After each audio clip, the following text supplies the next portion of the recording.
Alright, so completing the square, this is where we separate the mathematicians from the everybody else. This is a procedure that you run the same way every time, and it's got the same steps every time, so it's just a matter of practicing it multiple times until you get the drill down. It's not all that bad once you've seen it a couple of times. The idea is this.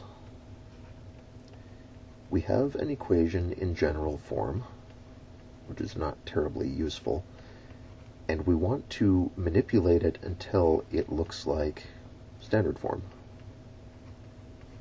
This.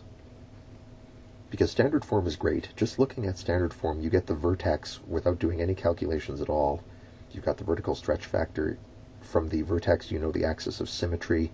There's all kinds of good information embedded in standard form that we don't really have when we're over here.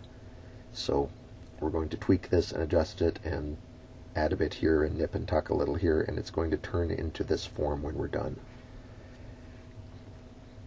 If there were a coefficient on the x squared term, we would have to factor it out first, but in this case there is not, so this one will go a little faster than usual. The first thing that you do is, we have the x squared and the 10x. Just push this last term, the constant, off to the side a little bit. Just leave yourself some space in here. We're going to be writing something else in that space in a moment. That 16 is just in the way. Now, what goes here is you take this middle coefficient, the x coefficient, you cut it in half, and then square it. So 10, half of that is 5, squared is 25. And you add 25 right there. So far, so good. Now, you can't just magic up a 25 because you need one. There's rules of algebra that say you can't change an equation like that. So if you put a plus 25 here, you make up for it by putting a minus 25 off on the end. The idea here is positive 25 and negative 25 together make 0. So overall, I haven't changed anything. It's like handing someone a $5 bill and then a check that says you owe me $5.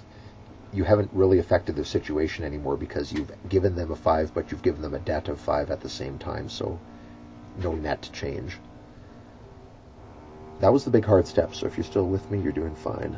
The next thing that happens is we take these three terms, which are a trinomial, of course, and we factor this, and this is going to factor very smoothly if you've done this step correctly. This 25 is a magic number that's going to make things work nicely for us. You may have even noticed that what we have here is a perfect square. The x squared would have come from x times x. The 25 would have come from 5 times 5. And so it factors quite easily. And then on the tail end here we have this extra junk we have to deal with. 16 minus 25 we can combine and it makes negative 9. And last thing we do, because this is x plus 5 twice, we can write it as x plus 5 squared minus 9. And that's it. We're done. This now has, we can see that our p, the horizontal shift, is negative 5, so this is shifted 5 units left. Q corresponds to our negative 9, so this curve is shifted 9 units down. And A, oh no, there's no A. Are we in trouble? No, we're not. There is an A here, it's just an invisible 1. We didn't bother writing it, but you could if you wanted to. This curve has a vertical stretch factor of 1.